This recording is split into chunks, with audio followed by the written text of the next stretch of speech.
তারা জবরদস্তি ধাক্কা মেরে আমাকে বাড়ি থেকে বের করেছে। কার কাছে আমি বিচার চাইব? সেদিন বেগম খালেদা জিয়ার কান্নায় কেঁদেছিলেন বিএনপির গুলশান কার্যালয়ে উপস্থিত দলের নেতাকর্মী সহ দেশের অগণিত মানুষ। কিভাবে রাষ্ট্রীয় সন্ত্রাসের মাধ্যমে আমাকে শহীদ জিয়ার স্মৃতি বিজড়িত বাড়ি থেকে উচ্ছেদ করা হয়েছে।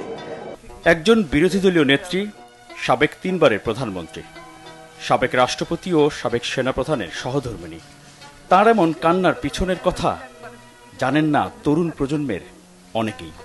কি সেই অজানা কথা? আমি প্রায় 40 বছর ধরে এই বাড়িতে বাস করে আসছি। স্মৃতিময় বাড়ির সঙ্গে জোর করে ছিন্ন করা হলো আমার এতকালের সম্পর্ক। 13 নভেম্বর 2010 স্বামী জিয়াউর রহমানের স্মৃতি বিজড়িত 40 বছরের বাড়ি থেকে এক প্রকার টেনে হিঁচড়ে বের করে দেওয়ার বর্ণনা ছিল হৃদয় বিদারক। আজকে যেভাবে আমাকে অপমান করা হয়েছে, ঘরের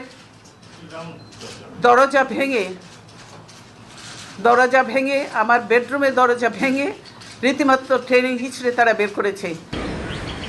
আওয়ামী লীগ সরকারের পক্ষ থেকে সেদিন বেগম জিয়ার অভিযোগ অস্বীকার করে উল্টো তার বিরুদ্ধেই নানা অপবাদ ও অভিযোগ দেয়া হয়। টেনে হিচড়ে বাড়ি থেকে বের করে দেয়া, দরজার তালা ভাঙ্গা, এক কাপড়ে চলতে যেতে বাধ্য করা, নিকটাত্মীয়ের সাথে অসদাচরণ নিতান্তই অসত্য, বানোয়াট ও উদ্দেশ্য প্রণোদিত।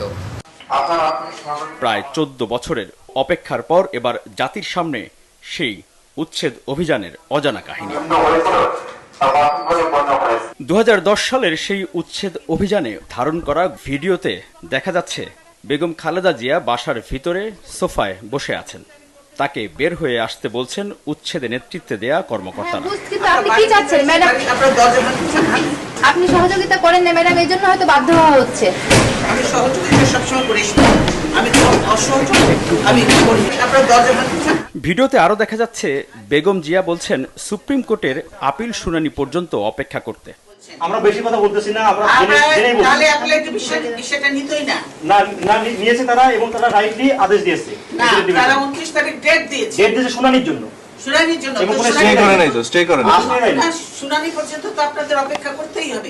মনে আছে গুলশান কার্যালয়ে বেগম খালেদা জিয়া বলেছিলেন তার সাথে চরম দুর্ব্যবহারের কথা, যে জোর করে ওনাকে উঠিয়ে নিয়ে আসেন, জোর করে দরকার হলে ওনাকে কোলে উঠিয়ে নিয়ে আসেন।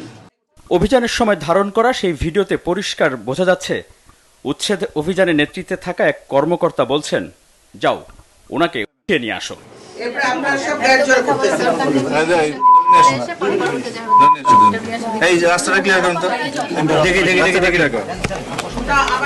এছাড়া বেগম খালেদা জিয়ার বেডরুমের দরজা ভেঙে ভিতরে প্রবেশ করেছিল উচ্ছেদ অভিযানে অংশ নেয়া সদস্যরা। সবচেয়ে সুন্দর ঘর বেগম খালেদা জিয়ার শোবার ঘরটি। শুধু তাই নয়, পরবর্তীতে নির্ধারিত কয়েকটি গণমাধ্যমের সাংবাদিককে নিয়ে আপত্তিকর কিছু দৃশ্য প্রচারের নাটক মঞ্চস্থ করা হয়েছিল। বলতে গেলে বাথরুমটি আরও অভিজাত।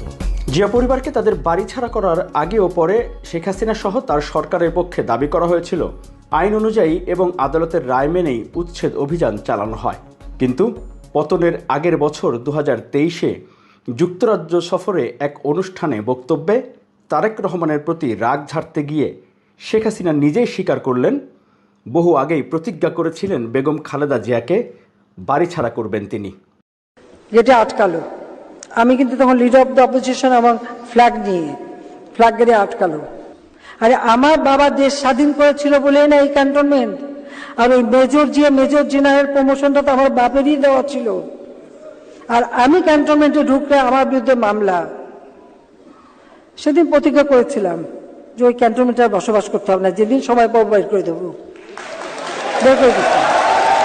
স্বামী জিয়াউর রহমানের স্মৃতি বিজড়িত 40 বছরের বাড়ি থেকে রাষ্ট্রীয় ক্ষমতার অপব্যবহার দ্বারা উচ্ছেদ হওয়ার পর বেগম খালেদা জিয়ার সেই অসহায়ত্ব আর কান্না হয়তো এই গণভবনের ভেতরে বসে দেখছিলেন আর উপভোগ করছিলেন সে সময়ের প্রধানমন্ত্রী শেখ হাসিনা।